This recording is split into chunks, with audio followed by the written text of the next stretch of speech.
Thank you so much for having me. It was a sort of surprising invitation. I get invited to many places, but I actually was not very familiar with Biola, and I've had a wonderful day so far, invigorating and exhausting.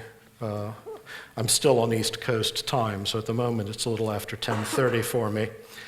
And excuse me, I'm going to warn you ahead of time that my voice might be failing me slightly because I seem to have contracted some kind of reaction to your native fauna and flora probably, but I prefer to think that they're small creatures crawling around in my own. So I'll be doing my Marco Rubio impression throughout the talk. And that was my Marco Rubio impression. Give it back, give it back, give it back.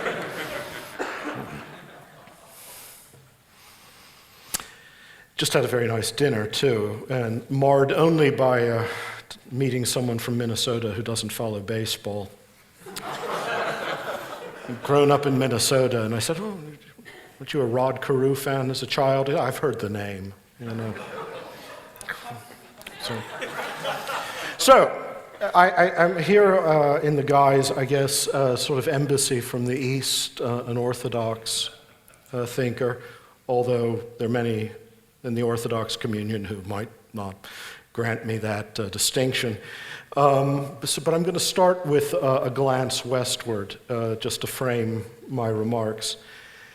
There's an old debate among Thomists, scholars of Thomas Aquinas, whether beauty, pulchritudo, or the beautiful, pulchrum, possesses all the characteristics necessary for it to be designated a true transcendental, that is, a perfection in which all existing things participate in some degree or other as a necessary condition of their very existence, and a property that in its infinite and absolute reality is convertible with all the other transcendentals, such as goodness and truth, being, and the one, and that may therefore be properly regarded as divine names, as in some sense pointing towards God in himself.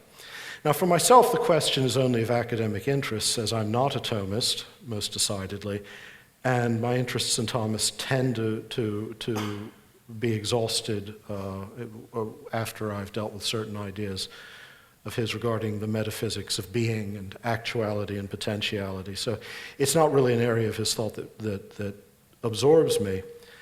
But as a reflection on the larger question of beauty's transcendentality, that is, I think that's a phenomenological truism, that you have to count beauty as a transcendental perfection, and I'll explain why. Nonetheless, it's quite fascinating because it forces one to think about beauty as an ontological predicate, that is, a name for being itself under one of its absolute aspects.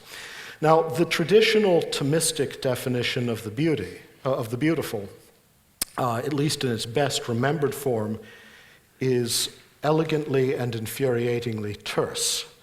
It's id quod visum placet, that which in being seen gives pleasure. Or actually, Thomas's own words were pulchra enim decuntur quae visa placent, those things we call beautiful, which, having been seen, convey pleasure.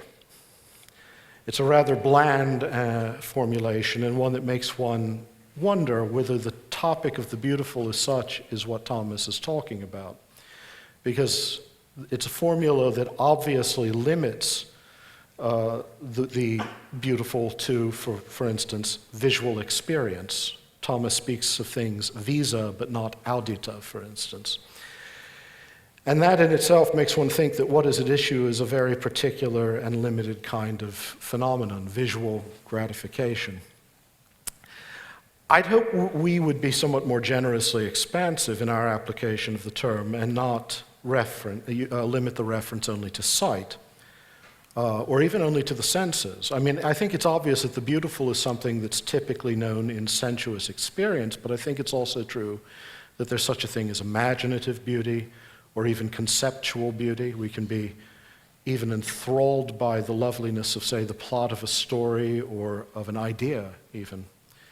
Even so, the Thomistic definition also contains profound and indispensable insight. That is, the beautiful is something that pleases simply by virtue of being seen, or heard, or felt, or thought, or otherwise intuited. Thank you so much.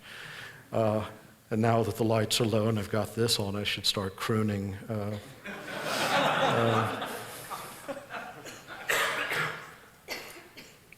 Wonderful Carmen McRae rendition of Take 5 but never mind. The apprehension of the beautiful is characterized by simplicity and immediacy. I think that's right. By this, I don't mean instantaneity. Some things require time to be appreciated fully. I mean only that in any aesthetic experience, there is no other mediating concern that determines one's judgment of a thing's beauty or deformity, even if there are other judgments about other aspects of that thing.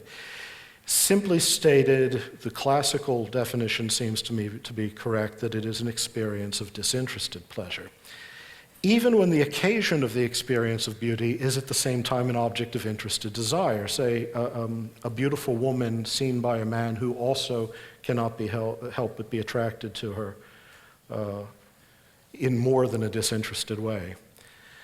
Even in those situations, it's never impossible in principle to distinguish, even if it is impossible in practice to separate the recognition of beauty from the desire for what one admires.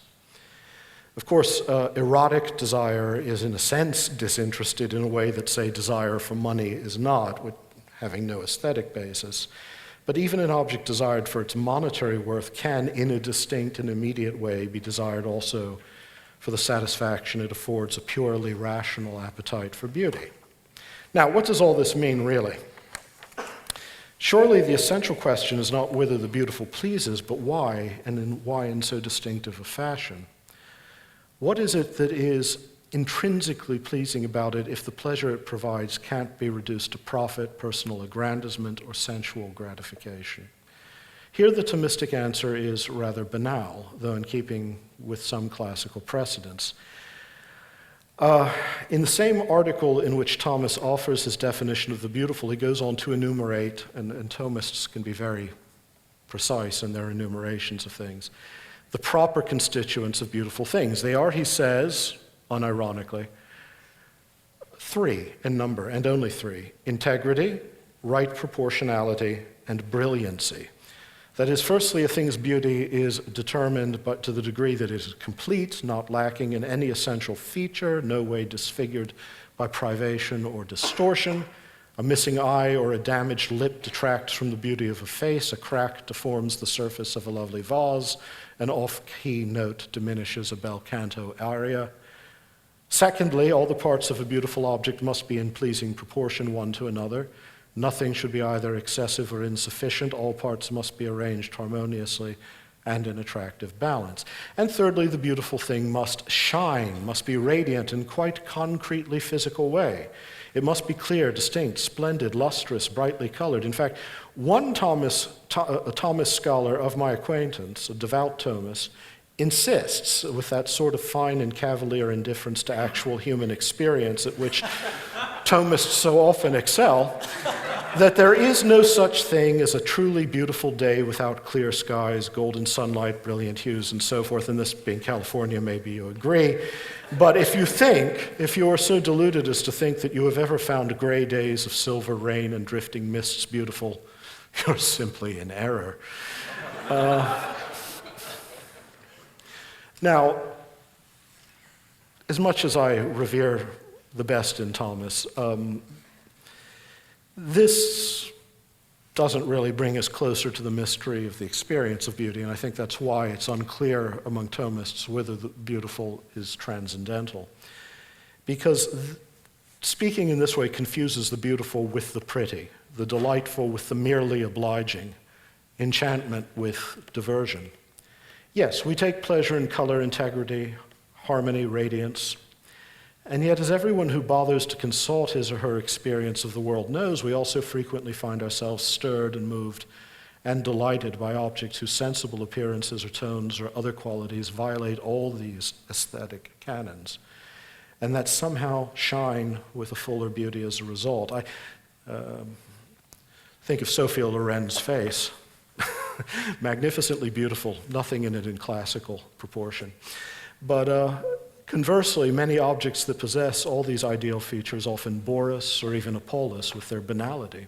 At times, the obscure enchants us and the lucid leaves us untouched. Plangent dissonances can awaken our imaginations far more delightfully than those simple harmonies that often seem insipid. A face almost wholly devoid of conventionally pleasing features can seem unutterably beautiful to us in its very disproportion, while the most exquisite profile can do no more than charm us. The tenebrous canvases of Rembrandt are beautiful, the glittery canvases of Thomas Kinkade are repellent. Whatever the beautiful is, it is not simply harmony or symmetry or consonance or ordonance or brightness, all of which can become anodyne or vacuous of themselves. The beautiful can be encountered, sometimes shatteringly, precisely where all of these things are deficient or largely absent. Beauty is something other than the visible or audible or conceptual agreement of parts, and the experience of beauty can never be reduced, never intelligibly reduced, that is, without a significant unexplained remainder to any set of visible or audible material constituents. It is something mysterious, prodigal, often unanticipated, even capricious. We can find ourselves suddenly amazed by some strange and indefinable glory in a barren field, an urban ruin, the splendid disarray of a storm-racked forest, and so on. This is one of the reasons, incidentally, for viewing Darwinian accounts of beauty, which are very popular in evolutionary psychology circles, with extreme suspicion. Even the most delightful book written in that vein by Dennis Dutton tries to ground the creation and enjoyment of art in sexual selection. And this requires Dutton to ground the experience of beauty in the material conditions of affective pleasure. For instance, he begins his argument by pointing out that the most popular sorts of photographs in calendars are of landscapes that supposedly carry us back to our remote evolutionary beginnings in the savannas of Africa, or at any rate to the sort of landscapes our phylogenetic forebears would have sought out. We may enjoy, let me just say this, we may enjoy pictures of certain landscapes that are agreeable to us at a purely physiological level. But what we find beautiful is, as a rule, almost entirely unrelated to those particular kinds of material conditions. The form of a representation often fascinates us more than any object represented. So a magnificent photograph of an uninhabitable desert can delight us in ways that a competent but wholly uninspired photograph of a blue lake amid emerald tussocks and flowered rills cannot. There's a kind of, well, what philosophers might call a transfinite quality to the beautiful, a sort of gracious ubiquity, a generous absolution from the mere material conditions of its occasion. So, I want to take a page here, and only a page, just a little paragraph from Martin Heidegger, for those of you who know who he was, the closing lines of an essay of his called The Origin of the Work of Art, where he assimilates the event of beauty, and the word's important, to the event of truth. And for him, the event of truth is simply the coming to appearance, the manifestation of that which is, made present in the purest immediacy of its being. He accepts the classical intuition that beauty is conceptually inseparable from seemingly static concepts like form and image, morphia and ethos. Excuse my demotic. But only insofar as he can reduce the, actually that's rather funny, I've got to use that line again and I'll get better laughs next time. But only insofar as he can reduce these terms through his familiar alchemical feats of mystical philology to ancient names for the advent of being within the world of finite causes. For him, beauty is to be understood as a way in which the difference between being and beings is made manifest, the difference between being itself and concrete beings. Now, I'm not going to go farther with that, but I think there's a certain vital truth in that which is worth thinking about. I'd go so far, in fact, to say that beauty is as inseparable as it is from form, is not simply form. I'd even say that beauty is not simply that which appears, and in a sense itself does not appear as an object of reflection, but is instead, that sounds very Heideggerian here, the appearing of what appears.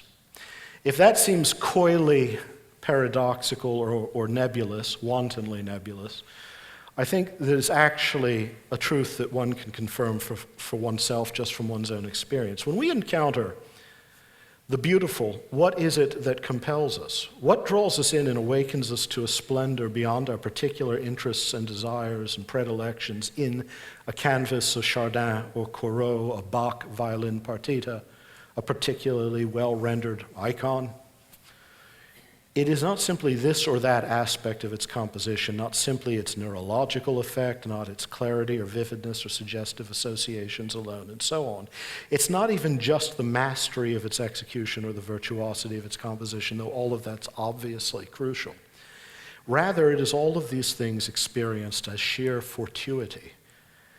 I may be speaking of something elusive of exact definition here, but it seems clear to me that the special delight experienced in the encounter with beauty necessarily involves an irreducible sense of the sheer, unnecessary there-ness of a thing, so to speak, the simple gratuity with which it shows itself, or better, gives itself. It is, again, an ontological fortuity, a graciousness in its very being to which our disinterested appreciation corresponds, and so we see it here as we would not elsewhere. Apart from this, even the most perfectly executed work of art would be only a display of technique.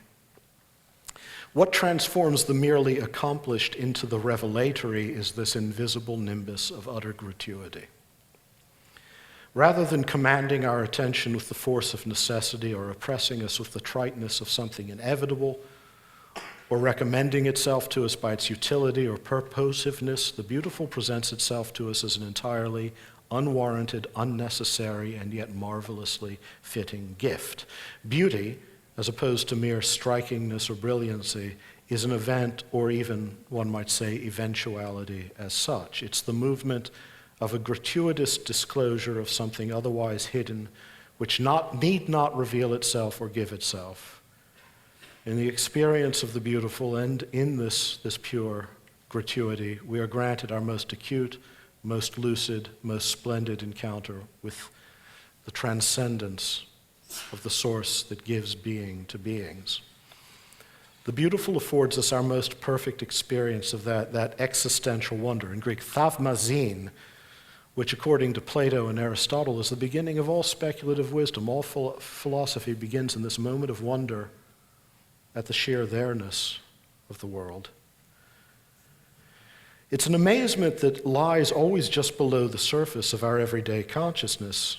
It's not just the arts where we find it, it's in our experience of all reality, but we're usually forgetful of it. Beauty stirs us from our habitual forgetfulness of the wonder of being. It grants us a particularly privileged awakeness from our fallenness into ordinary awareness, reminding us that the fullness of being, which far exceeds the moment of its disclosure, graciously condescends to show itself again and again in the finitude of an event, of a mere instance.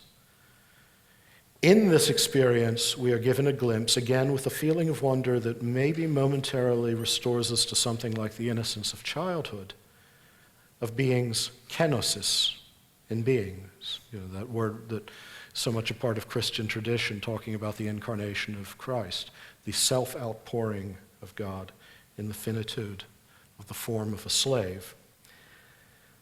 Being's kenosis in beings, or kenosis as it's often mispronounced, that inexhaustible source that pours itself out in the gracious needlessness of creation, if we have eyes to see and ears to hear it.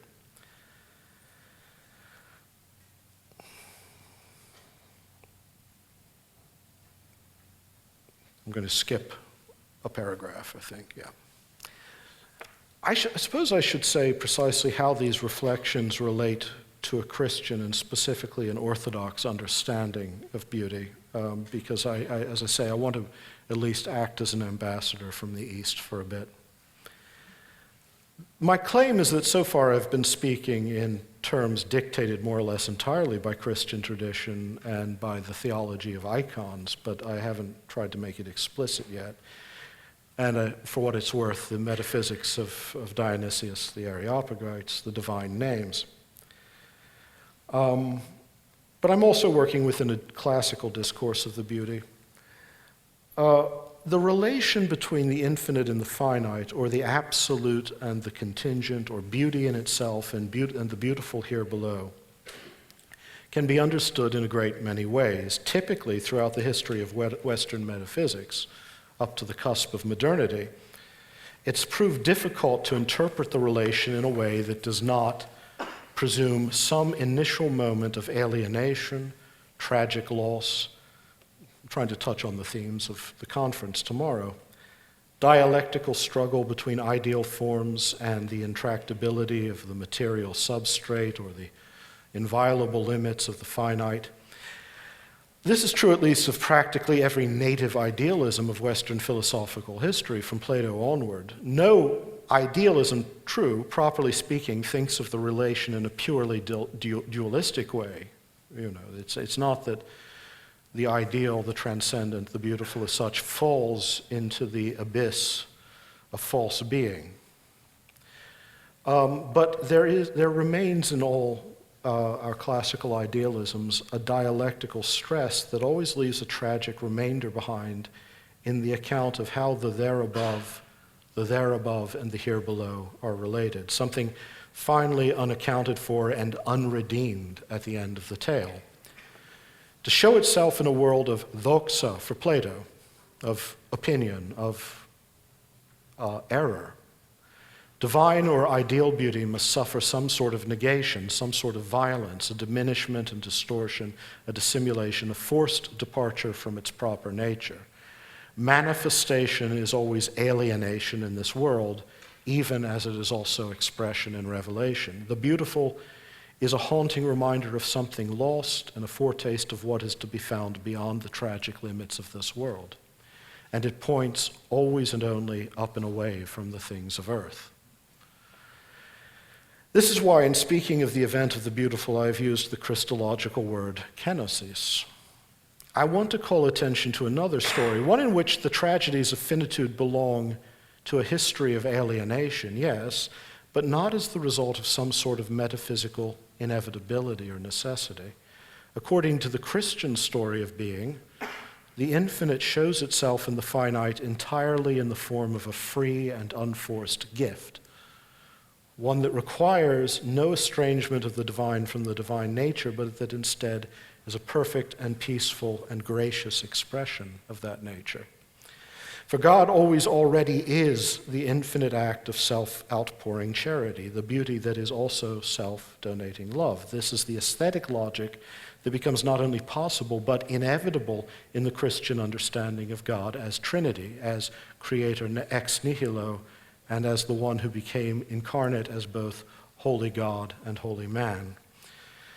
It seems to me, at least, that this is one of the obvious metaphysical implications of the way Nicene theology altered the conceptual structure of the ancient world. I'm not trying to be obscure here, so I'll try to say this clearly. The doctrinal determinations of the 4th century, along with all of their immediate theological ramifications, rendered many of the established metaphysical premises upon which many Christians, being good Hellenes, had long relied in order to understand the relation between God and the world. Increasingly, that is, the Nicene definitions of God, rendered these understandings increasingly irreconcilable with their faith, and at the same time suggested the need to conceive of that relation, perhaps for the first time in Western intellectual history, in a properly ontological way. That is, at one time it had seemed natural for many Christian thinkers to imagine God and the world as somehow part of a single continuum, with the inaccessible Father mediated to the world below through the subalternate agencies of the Logos and the Spirit. In this scheme, in diminishing degrees of divinity. Subordinationism was the term for this way of thinking of the Trinity.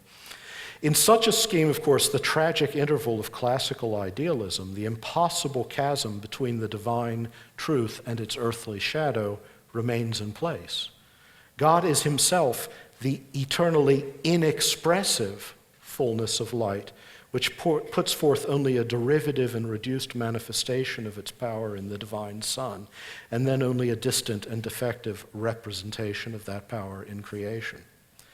But with the gradual defeat of subordinationist theology, and with the definition of the Son and then the Spirit as co-equal and co-eternal with the Father, this entire metaphysical economy had implicitly been abandoned. These new theological usages, this new Christian philosophical grammar, did not entail a rejection of the old Logos metaphysics, but it certainly did demand its revision, and at the most radical of levels.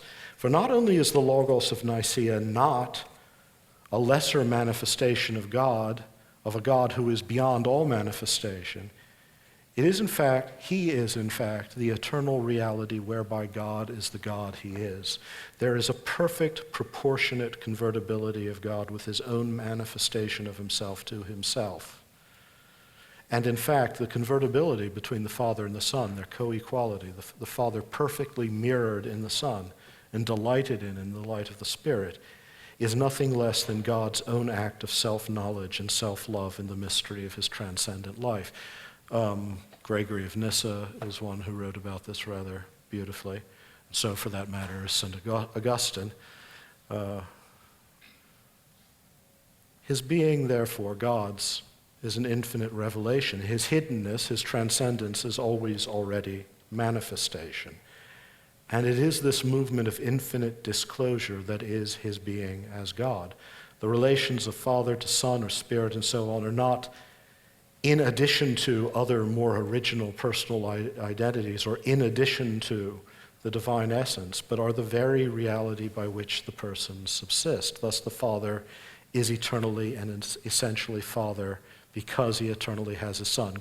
Basil of Caesarea lays this out very beautifully. God is Father, Son, and Spirit, and nothing in the Father exceeds the Son and Spirit. In God, to know and to love and to be known and to be loved are all one act, whereby he is God and wherein nothing remains unexpressed.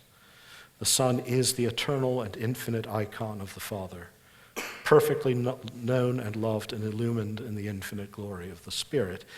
And there is a perfect equality without passage through negation or tragic alienation or estrangement of eternal beauty and its eternal expression. So it's within this understanding of the divine nature that Christian theology has to make sense of the second outpouring of God, the free, gracious, unnecessary, but eternally fitting act of creation. For the gift of creation occurs within the mystery of that infinite act of love and knowledge as a further expression of its beauty, brought forth not from some limited or limiting medium, but purely from nothingness, purely as grace, purely as a gift of the infinite within the finite. The beauty of God in creation is not something impressed upon this external and unformed ely or materia prima, as say it would have been even for someone like Plotinus in the Neoplatonic tradition, requiring a reduction of the unseen transcendent beauty to the distorting constraints of finite visibility. The experience of the beautiful that awakens us with such special force to the difference between being and beings, that awakens us to the sheer fortuity of transcendent beings' revelation in things, is also a revelation of the originally and ultimately peaceful economy of being. It tells us that between infinite beauty and finite beauty there is no conflict, no dialectical tension, no betrayal of the divine. Rather, divine beauty is that transcendent truth of being in which creation graciously participates and which creation discloses again and again as pure grace. Now,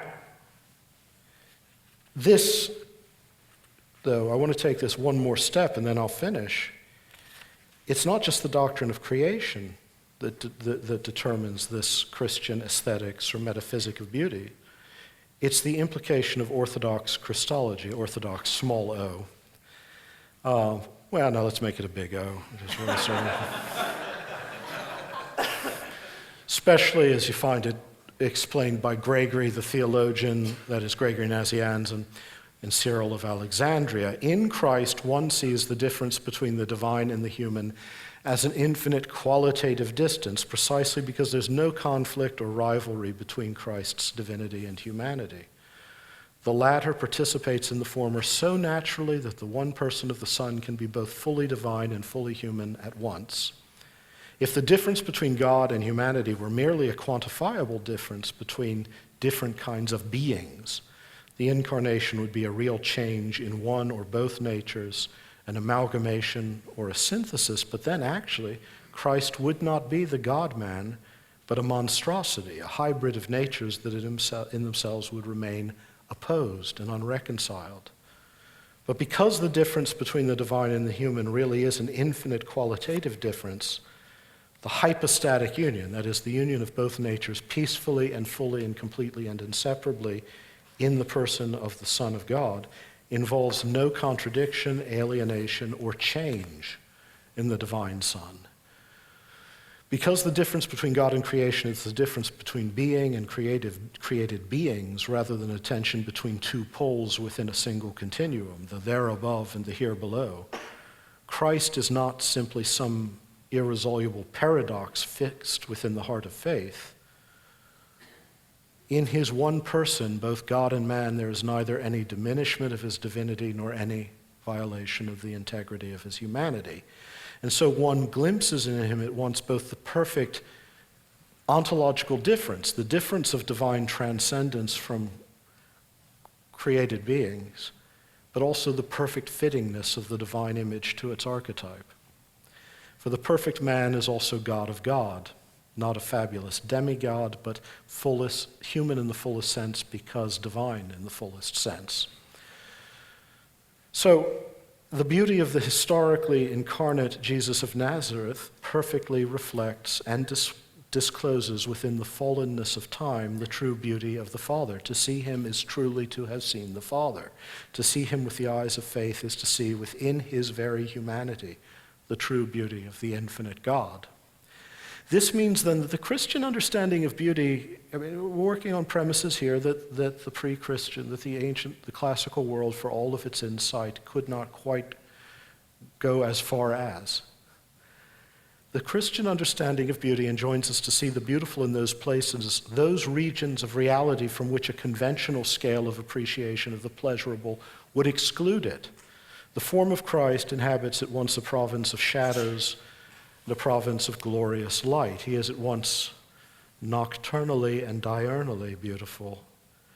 His is at once, at the same time, a way of abasement and a way of exaltation, and these two ways are one, not two different moments within the paradox, not a before and an after, but a venturing forth of God towards creatures and a return of creation to the Father that is one motion, one life, one dramatic action that overcomes the fallen world's defining horizon, death, not through reconciliations with its limits, but through an infinite act of kenosis and glorification that transgresses it, passes it by as though it were nothing.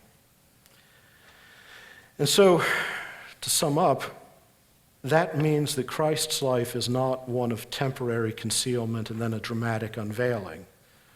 Okay?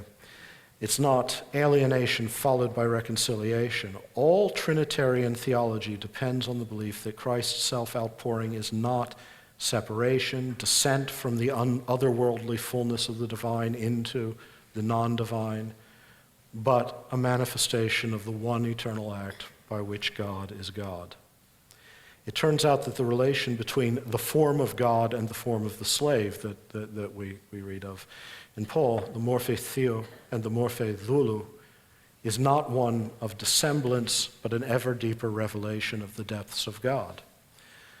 The story of the Son's incarnation, life, death, resurrection is not a masquerade, a great circuit, the exiled prince returning to the estate he's abandoned, like the great Gnostic hymn of the pearl. Finding his true self again only in returning to his distant home. The Son goes forth because going forth is always already who he is as God, because all wealth, poverty are already encompassed in his eternal life of receiving and pouring out this already accomplished life of bliss and love. He is hidden in being manifest and manifest in being hidden. God in both his divestment and glory. As the Gospel of John makes clear, Christ's crucifixion is also glorification. It is being lifted up upon the cross that draws the world to him. So even in God's dereliction, God's infinity is made manifest in the agony of Gethsemane, for instance, in going into the region of death. Christ shows that the divine simply surpasses these separations without in any way changing.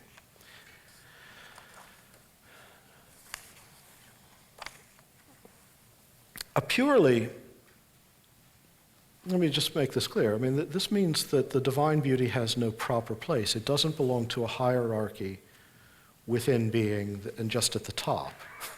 A purely idealist metaphysics of the beautiful can, as I said, point in only one direction, away from the world towards the simple and transcendent source of all beauty.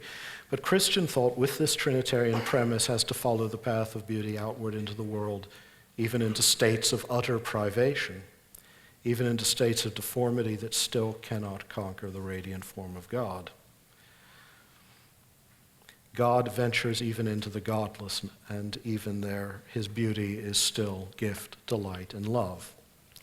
So this, I know that this is a rather diffuse reflection because I'm trying to unite 4 different essays into one address. But I would have to say that this, I think, is the most radical and precious gift of Christian aesthetics. It's not that it's entirely absent, say, in classical aesthetics, but it is a new and wider and broader and deeper revelation of the sheer vastness of the beautiful. It is the eye of charity, which relentlessly but joyously finds beauty even where we would not expect it, and even among the despised and rejected. The vision of love that invites and compels us to find the whole glory of being in the brokenness and the humility of a crucified slave. It's a new depth of vision, a new apprehension of the inexhaustible scope of divine glory, a perfect unity of kenosis, self-outpouring, and plerosis, filling up, of consummate weakness and omnipotence. From a Christian perspective, the event of the beautiful is an experience, even if only fleetingly, of this love that is forever poured out in all and that leads back to the inexhaustible wellspring of love. This way of seeing is finally possible only for the saint, who is the truest of true aesthetes, the truest connoisseur of eternal beauty in its infinite gratuity and boundless generosity.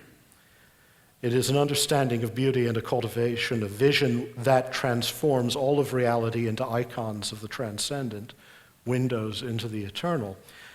Most of us enjoy such visions only in fugitive glimpses. Our spiritual senses are neither so refined nor certainly so sensitive as they should be. We must rely on, say, painted icons, the sacraments too, taking them as foretastes of an entire creation transfigured by the divine glory, but also all the arts, to the degree that they can show that forth. Even so, insofar as we have eyes to see and ears to hear, in the event of Christ's presence in time, we have been given, and are given ever anew, the knowledge of the beautiful in its eternal truth, which is infinite love. And I think I'll stop there.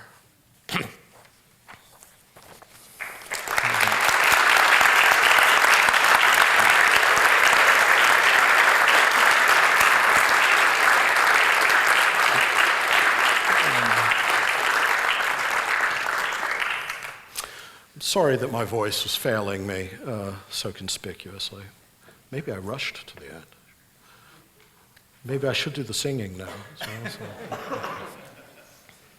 So we do have time for questions, and we have a couple of microphones going around. So if you have questions, just make sure you're holding a mic. My name is Ruth. Yeah, that's right. My name is Ruth. Wow. Forgive me. It's all right. My name is Ruth. I've always thought of Christ's incarnation as an act of extreme humility, and I've thought of it somewhat as a sacrifice. Mm-hmm. And you seem to be saying that him manifesting himself as human was almost like a like showing himself more of what he is. Is that correct? Am I understanding you? So yeah, it's but I'm not sure why you think that those are contradictory assertions. I mean, the whole point of him showing himself as he truly is showing that sacrifice, that humility is a manifestation of the self-outpouring life, of love of God that is already the divine life. yeah. So it's my small understanding, I think, Yeah. Well, is why. okay. So there we go. Thank you. Hello. Hello. How does one develop the eye of charity, or is that given just as a grace? Yes. Yes. I mean, it's like any theological virtue, love, mercy. It requires grace and it requires consent, and the working of grace on the corrupted nature of egoistic persons, but it clearly can be done. I mean, we have palpable examples throughout the ages of persons who are more and more able to become more and more able to banish violence and selfishness and egotism and self-interest and jealousy from their dealing with the world, and begin to see more and more all that they encounter and everyone whom they encounter as manifestations of God's grace. And I said, it's a way of seeing possible in this life, ultimately for the saint, not even for the saint at all times. I mean, all persons are fallible, but I've certainly spent time with. I might mention visits to Mount Athos, but but I know people just in everyday life who aren't monks or nuns who are able, whose lives are such that they just are able to see the world with the eye of charity in a way that puts most of us to shame for our somewhat more contentious natures, So it's a life of prayer, devotion, and openness to grace.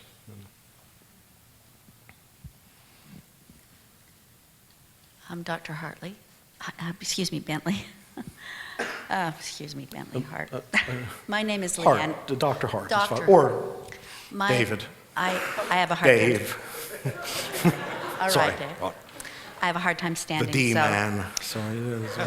Thank you for coming. I've Thank you. tried to read your books and found them virtually incomprehensible. So I have that problem myself. My wife and my son often try to explain them to me. good. But I thank you for coming because I want to understand, and hearing your voice will enable me to read better. I think I'm more of an oral, I understand better orally, and it has helped me so. As you were speaking of the complete fullness of Christ's revelation,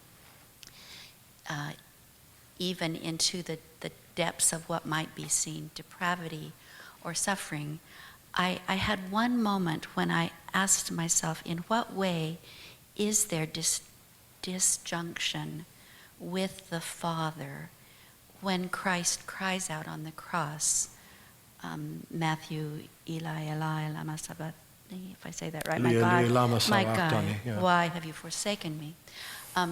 The reason I ask that is because our fallenness is so profound, his perfection so complete, and I do see in Christ all beauty, but the amazing thing is that even in our fallenness, God's beauty and grace does pour out. So that moment is the one moment that I'd like you to address, if you would. Yeah. Well, I think that's the crucial moment, though also I think a great deal can be made, as I've done more than once in print, by the Gospel of John's description of the confrontation between Pilate and Christ, because there are two radically different ways of seeing this scene. One in which conforms to a kind of classical aesthetics, in which Pilate represents the exalted grandeur of the empire, all the noble values and virtues, and therefore, in a sense, the beautiful. Christ is an absurd. And I mean, or the story of St. Peter weeping with the knowledge that he has betrayed Christ. All of these moments are strangely unlike what you find in classical literature, because there is a strict demarcation between where beauty is to be found, that is on the side of nobility, restraint, social exaltation, all a number of things, not on the side of the peasant, the criminal, the one who cries out, the one who mourns not if he's a slave, not if he's a peasant like Peter. In the cry of dereliction from the cross, it's interesting, and I'm not going off on a tangent here, it's just worth pointing out. Cyril of Alexandria points out that in that cry, Christ addresses the Father as God. Okay, But when he says, "Into thy hands I commit my spirit," as Father. And for Cyril, the two have to be held together because two movements are occurring at once. The self-outpouring of God in Christ into utter dereliction and inanition and despair, in which the separation from God that we all know is such that the Father is now God for him, as opposed to Father, is the God over against him. But at the same time, the surrender in which all of humanity is brought along is carried in reconciliation to the Father.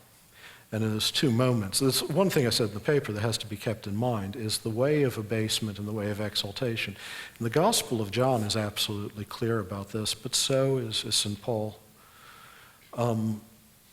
Is not a before and an after. He doesn't say that first there's the abasement and then on Easter alone there's exaltation. It's two things are happening at once. Our humanity is being lifted up into the divine because the divine is pouring itself out into the human.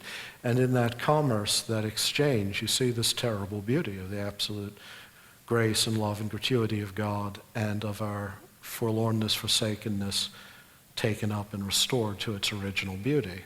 And so there are tragic dimensions to the story of Christ, but it goes beyond tragedy. As much as I love Attic tragedy, for instance, the most tragedy can tell you is there is a limit that breaks form. And for as long as possible, you hold on to the form and structure of the city, but at the end there is that which destroys. And you have to be resigned to that. You resign yourself to that through the chorus, the tragic chorus. Something much more radical is going on in the Christian story because it's not saying that. I mean, in fact, the destruction of Christ will be followed by the resurrection, the death on the cross. But it's more than that. It's that in this very act of self-outpouring, there is a restoration of the aboriginal beauty of the divine image in us,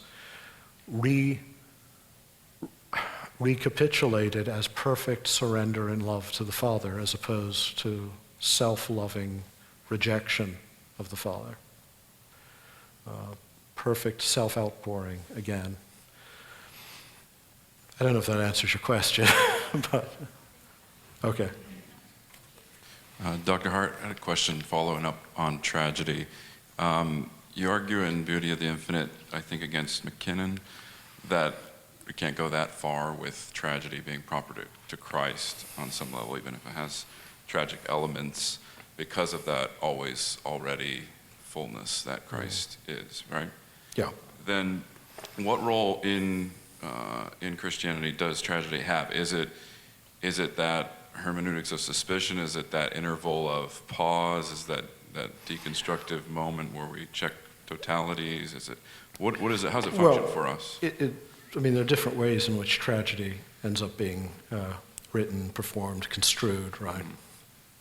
I think in the book I also point out that my remarks are about Attic tragedy specifically, because Donald McKinnon, those of you who may not know, D.M. McKinnon was brilliant, an incredibly eccentric British philosopher and theologian about whom, and when I was at Cambridge, the stories were incredible and yet all true. He gave lectures with razor blades in his mouth in order to make sure that his undergraduates would pay attention. He once bit someone on the shin for saying something stupid about Locke in a seminar. He said, "That's stupid, I'm going to bite you on the leg," and crawled under the table. And a moment later, cried out. He's my hero. And I'm sorry about the bite I gave you earlier. It was during this.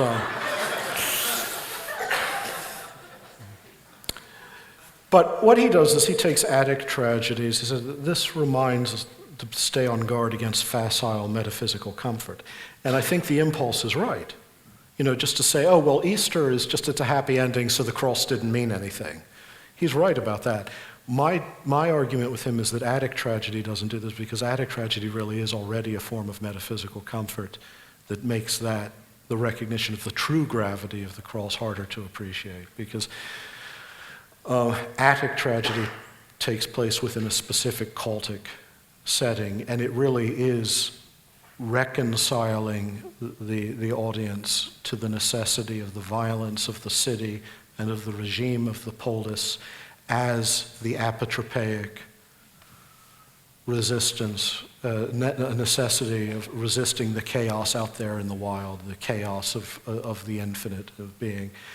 It draws on that power, but then subordinates it. You know, in Nietzschean terms, the energy of Dionysus is captured in the dream images of Apollonian form. And I think that's right. And so it's too comforting. That's my problem with this, is as much as I love Attic tragedy, as shattering as it can be, ultimately that resignation, that mercy and fear, that, you know, or mercy and reverence, eleos and phobos, is a form of sublime resignation to necessity. Whereas what happens on the cross is more frightening, because it's not a resignation, it's this, you are now forced to believe in the impossible, the return, you know, the resurrection, that death itself has been overcome. And you either believe it or you don't, and if you don't, you're lost in an absolute negation. You don't have those mediating comforts that the older metaphysics, at least provide, the older cultic structure of tragedy provided. But tragedy is non-necessary to Christ. No, I mean, I think the tragic is true. It's just that and I think, you know, King Lear is more powerful than the Eumenides, or more powerful even than Oedipus at Kenosis at times, precisely because there are these adumbrations of resurrection that are then shatteringly refused. You know, we were talking about this earlier at lunch. It's, you know, you do me wrong, right? When he sees that's so embarrassing. Anyway, what was I saying? Oh yeah, it's a resurrection scene. You do me wrong to take me out of the grave, for you are a soul in bliss. Whereas I am as one bound upon a wheel of fire, which mine own tears do scald like molten lead. You know, he's in hell and he's being drawn out. And then the resurrection doesn't happen, you know.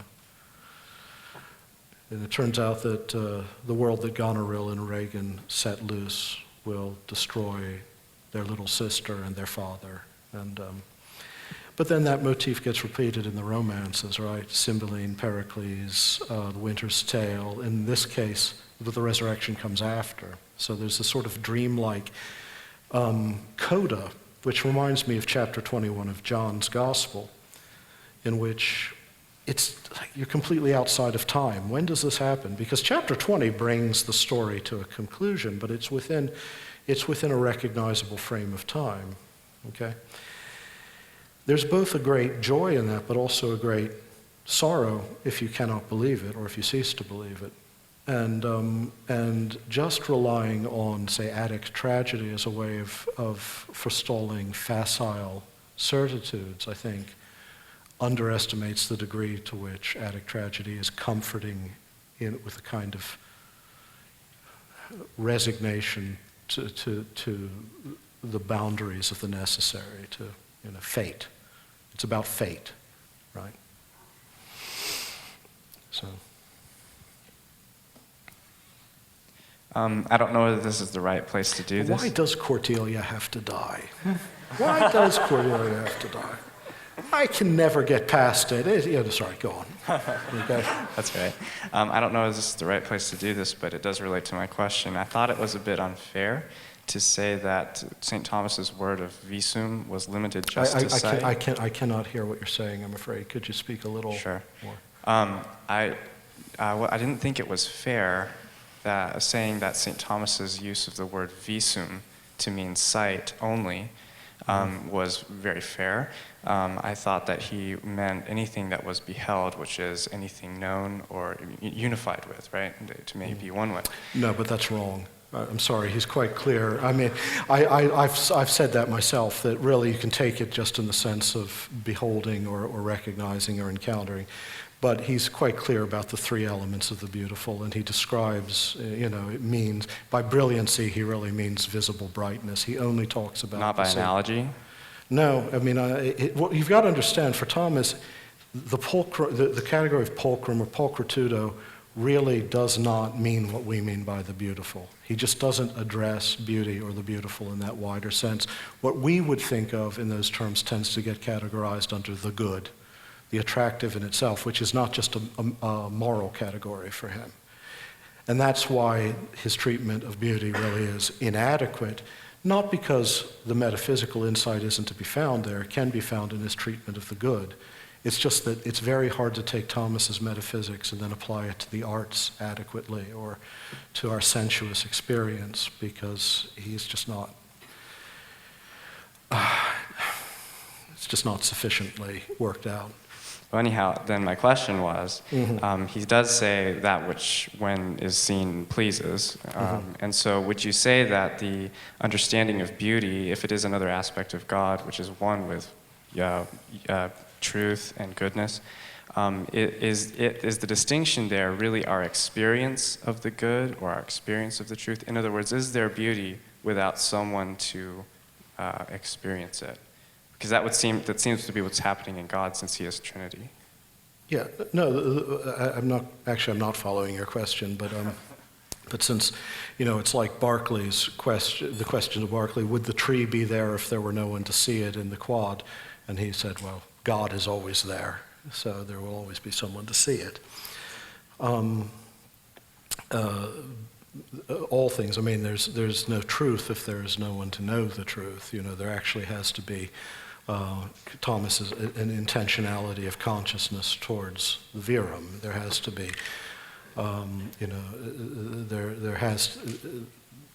there's a phenomenological side to all the transcendentals, even unity and being for Thomas. It's not just an ontological thing. It's not some object out there.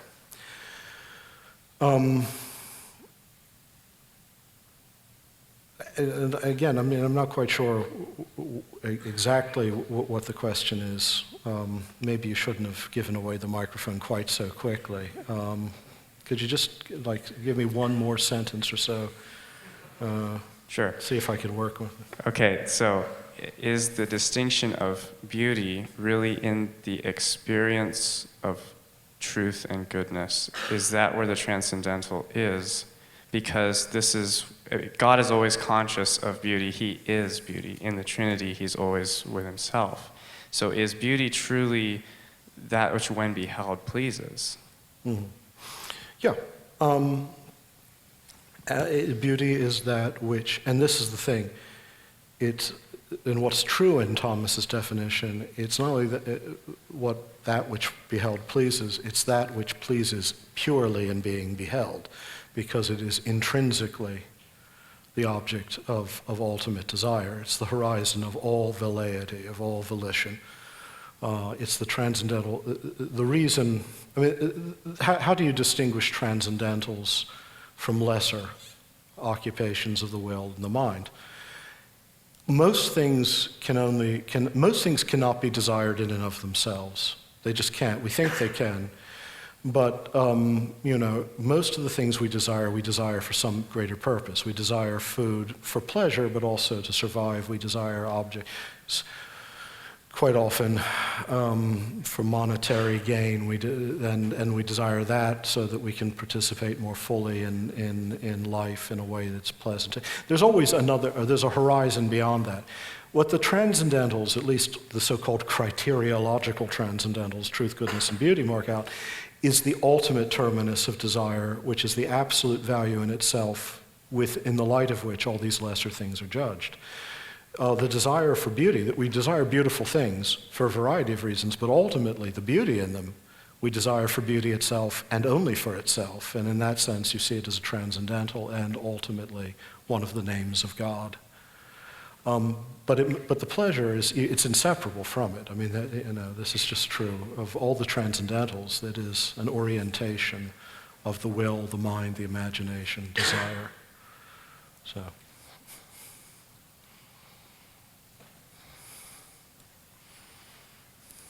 You had mentioned 2 questions ago, or brought up the term of sublime and sublimity in reference to beauty. And Heidegger talks about it a little bit, and you had brought up Heidegger earlier as well, as the being towards death, the face of our finitude as striking us with, that's what caused the sublime in reference to beauty. And I was wondering if, as Christians, we can kind of take a little bit of a hint from Heidegger and see our finitude and see, not finitude, but see our limitations, and then in the face of Christ and the resurrection and the hope that is to come for us as well, pushing us maybe to like a being towards perfection or a being towards something greater, however, I'm not sure how to articulate that at this point. Well, look, Heidegger, the early Heidegger, can I just jump in there? Yeah, Sorry. no.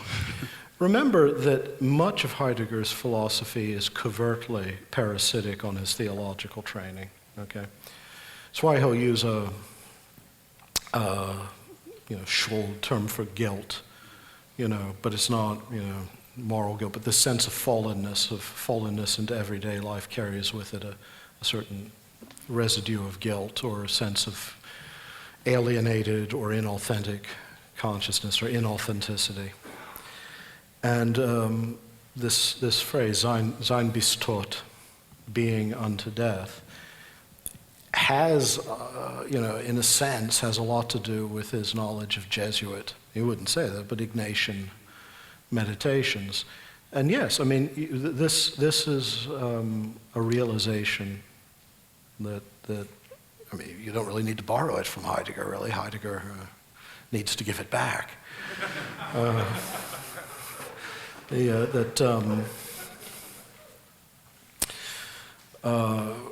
When we look at our lives as they are, we're aware of this constant stream of mutability, contingency, but towards an end that becomes its defining horizon, death.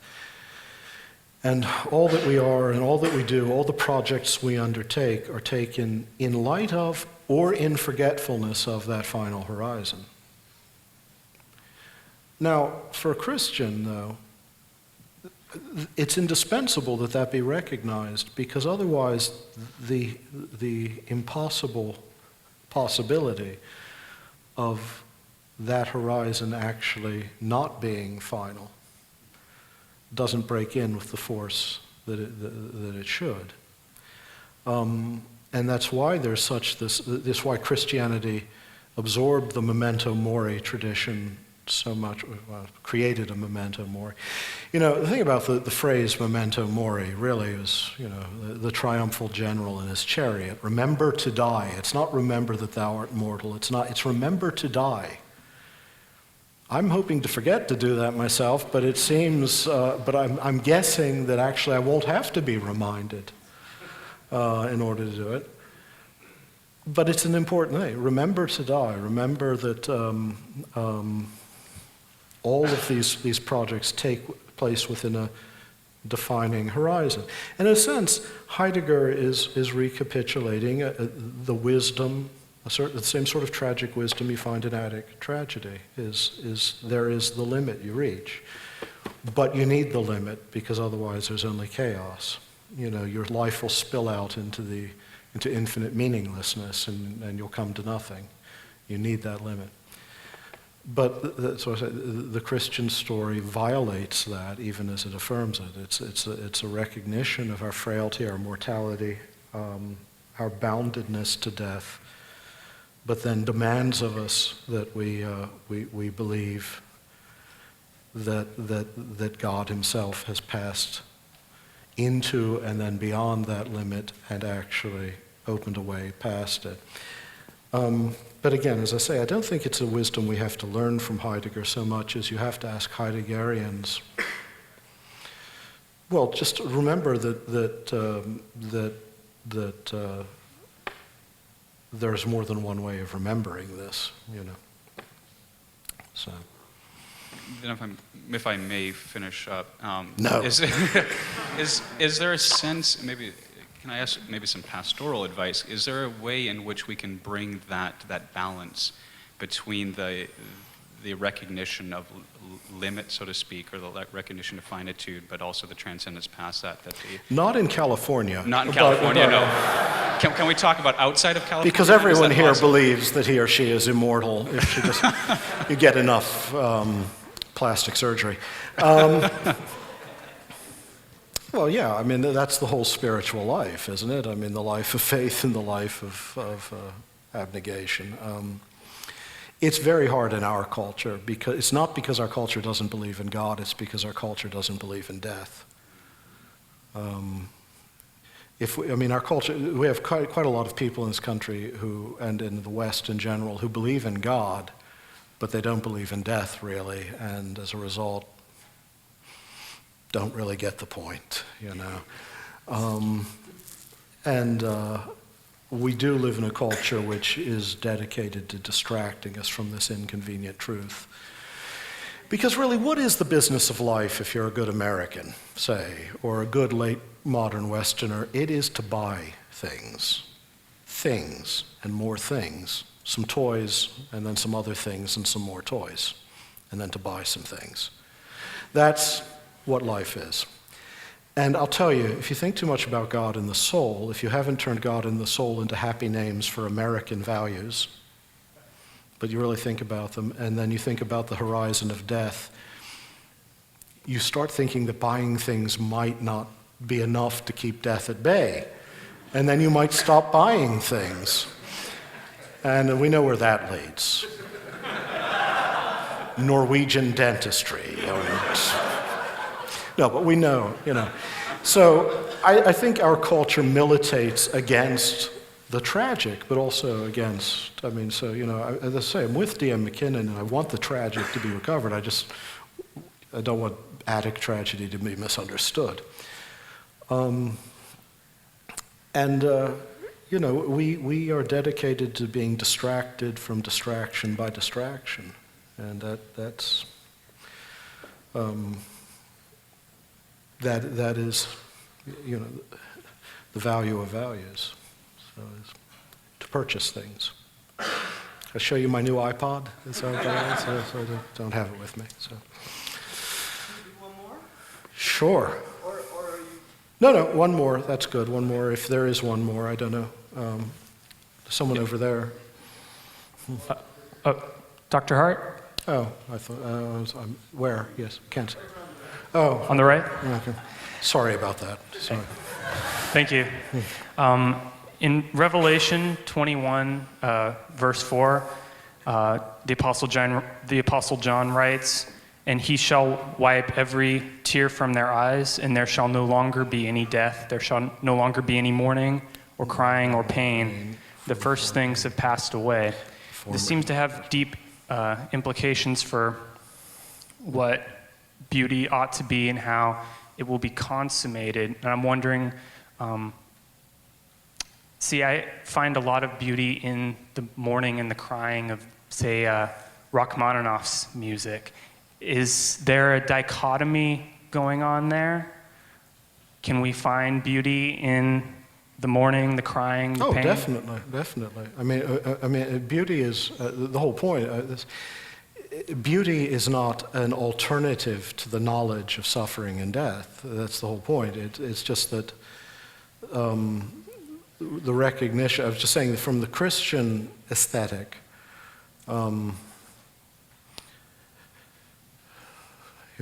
Rachmaninoff can be a little bit too much pathetic, but I love Rachmaninoff. It's pure melody, it's just a little bombastic at times, but the mourning's real. You're right about that. In fact, that's actually the most moving aspect. Is the sorrow does away with a lot of the excessive effervescence, But yeah, I mean, that's the thing. I'm talking about an understanding of beauty that explains why the beautiful pervades every aspect of existence, both the sorrow of loss and the joy. It's very hard. I mean, it really is hard. Again, I'm an unrepentant Platonist in many ways. I make no bones about being I was raised a classicist, and I'm very much of that world. But it's very hard in Platonism. You have this wonderful understanding of the beautiful as that which excites the eros for the divine, in the Symposium. But it's the eros of the divine that comes by simply transcending the finite occasions or the proximate occasions of desire. And there's no way, the beautiful is an ideal reality which is progressively distorted. And it's hard to see. Plato understands the bathos, the power of lamentation, certain musical modes. But he'd like to see some of them banished, some of them avoided. He'd like to see the poets kicked out. Because there's something unsettling in the power of this beauty. And he doesn't really, how does this experience of beauty, and I'm using beauty in a very broad sense, of tokelon, how can you reconcile it with his understanding of the nature of the transcendent ideal? And it's very hard. But it's not hard for a Christian, without abandoning the insights of Platonism, to redeem them by saying, but yes, you can see that the entirety of being, And there's a category of drama there, the loss and restoration of union with God. But the entirety of being, of course it shouldn't surprise us that lamentation can be so overwhelmingly beautiful, because we've already seen that this can mark an aspect of our finitude where we meet the self-outpouring love of God. We're not surprised to discover that all of being, every dimension, every aspect of it, can be an occasion of transcendence. Biola University offers a variety of biblically centered degree programs, ranging from business to ministry to the arts and sciences. Visit biola.edu to find out how Biola could make a difference in your life.